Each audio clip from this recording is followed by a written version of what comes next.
Welcome, beautiful Paris Saint Germain family.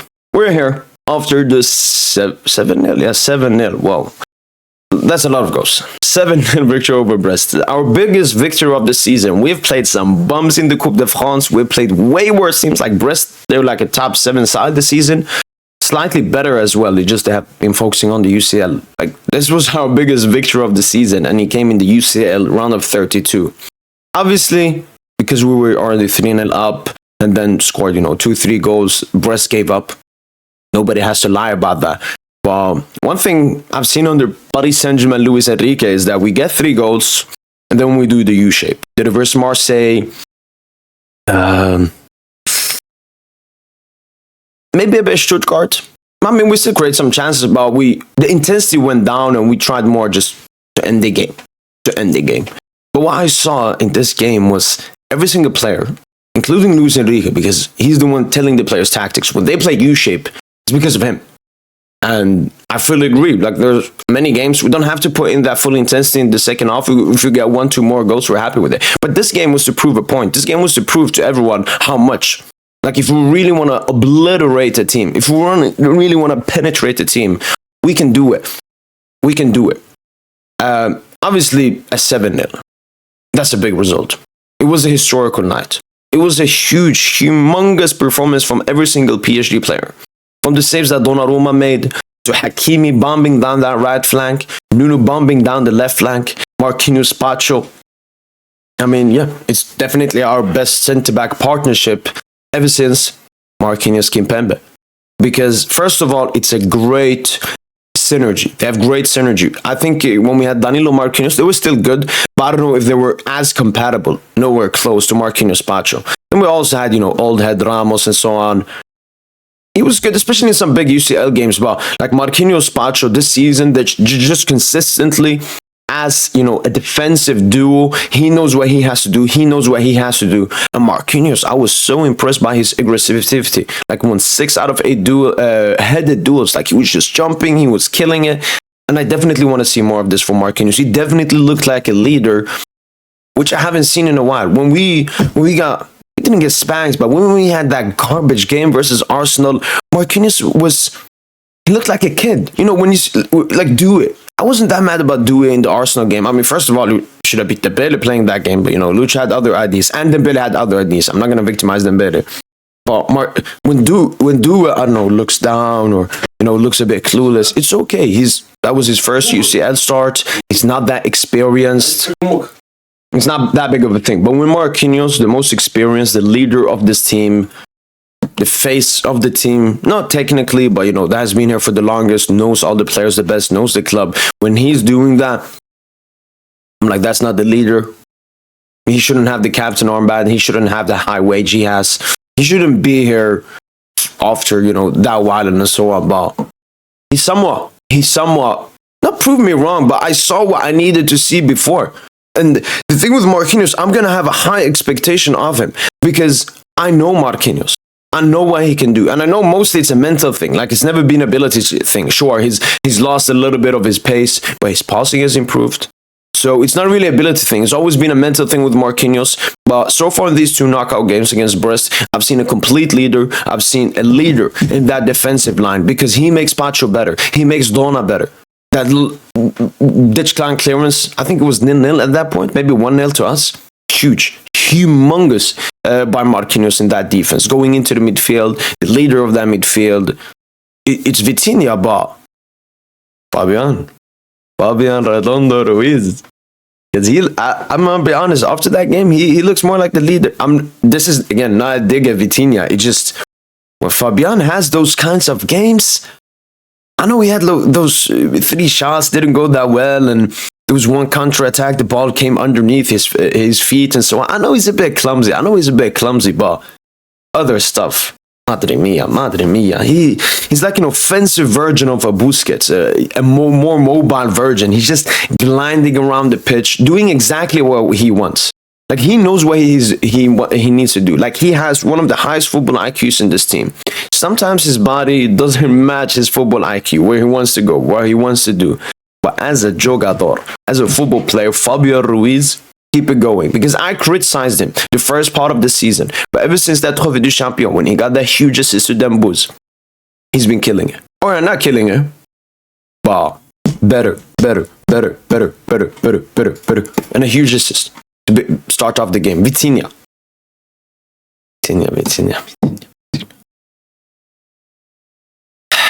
man. I remember when he came like a cheeky duck.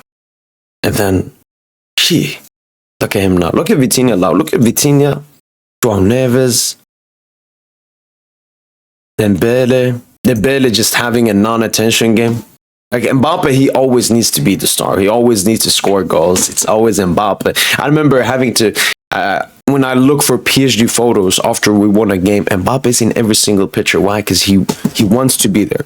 He wants to be in every single picture. He wants everything to be about him. What Dembele showed me that game doesn't need to be about him. He can be a role player. And not being a role, unimpactful player, just in terms of goal scoring and having assist. He doesn't need a goal or an assist. Dembele can have that kind of a game, get subbed out in the 60th minute and still be one of the most impactful players on the pitch.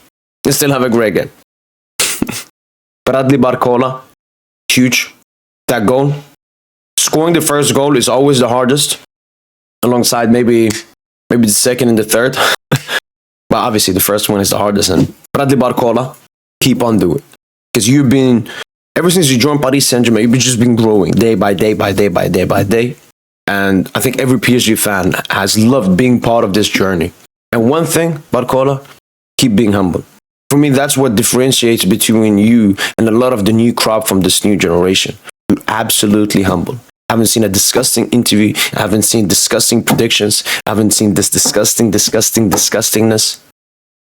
Sure, the form, not the talent, the form has gone up and down. That's okay. You're at the biggest club in the world with the highest pressure in the world. And I'm fine with that. But keep on going because we see you, Barcola, and we love what you do. And to end from the starting 11, Khvicha Kvaratskhelia. All right. I think steadily you're starting to show people who you are, what you can do for this team. But there's so much more. There is so much more, and I can't wait. Luis Enrique. Ever since the Auxerre game, I wasn't Lucha out technically. Obviously, I needed to see the performance. I needed to see the result. Actions speak louder than words.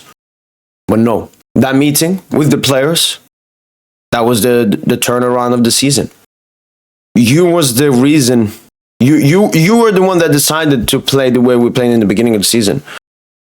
Even though, the players had a big part of it and everything, you were still the man that decided to go back a little bit more to last season, have a little bit more freedom, play a bit more counter-attacking, and this possession, everything you've instilled the players. And one thing I always talk about Luis Enrique is the mentality as the leader. This team is a bit leaderless. Despite Marquinhos sometimes showing his leadership, and Dembouz, and Fabian, and Donna, Hakimi, it's still leaderless compared to other big teams. Like, it's not Thiago Silva level. But Lucha, you're the leader. I remember in the beginning of the season, you were forgazing yourself in the press conferences. Oh, Girona are a good side. Blaming, putting the players under the bus and everything. But no, you definitely now gone back to being the absolute leader of this team. Those players believe way stronger than they should because of you, Luis Enrique. Because you give them the blueprint. You give them the pathway to success. They're the ones succeeding. They're the ones impacting the game. But without that stable balance, it's like a wife nearly in a relationship. Without that balance, there is nothing. There is nothing. You can have talents, but if you don't have that balance, the cohesion, the team, the chemistry, the no drama, the no controversy, and yesterday, the selflessness we saw, nobody wanted to score. Everybody wanted to assist. This team is so selfless. This team is so humble. And we're not even reliant on anyone anymore. Obviously, the only one I'd say is Hakimi. First of all, because Hakimi is the top 3 player in this team. Second of all, because we don't really have a replacement for him. But even a player like Ousmane Dembele, maybe when Kvara starts hitting even better form, if Dembele misses one game due to injury or suspension, I wouldn't be that. Because you've made us non-reliant on certain individuals. The thing we're most reliant on is your system, Luis Enrique. And that makes us so dangerous. We're good with the ball. We're good off the ball. We can play possession. We can play counter-attack. We can do this. We can go left. We can go right. We can go center. We've even been scoring some cheeky goals from set pieces. I mean, we're such an unpredictable, dangerous team. And Luis Enrique, merci beaucoup. But to end this video, let's not pre-ejaculate. All right? This is the 20th of February. The Champions League final is played on the 31st of May. There is still a long time to go. 2 round of 16s, 2 quarterfinals, 2 semifinals, and then a big Champions League final. I believe that this team, that this manager, that this club can win the Champions League this season. Since the season started, and despite that disgusting form in the beginning of the season, I always believed. Obviously, the confidence was, it was getting punched. But this team stays strong. And my belief in this team is stronger than maybe it's ever been. Especially because of how weak Europe are as well. So, let's take game by game. Competition by competition. Coupe de France, Ligue 1, and the UEFA Champions League. Gonna face Barca or Liverpool. The excuses are gonna stop. It was Salzburg, it was a weak city side, it was Stuttgart, and it was Brest. Well, now it's gonna be Liverpool or Barca. It's gonna be very hard for people to make excuses. And even some PSG fans, because there are even some PSG fans, God forbid, that are underrating what this team is doing. I can't wait. That's been it from boy PSG about last night. And as usual, allez, allez.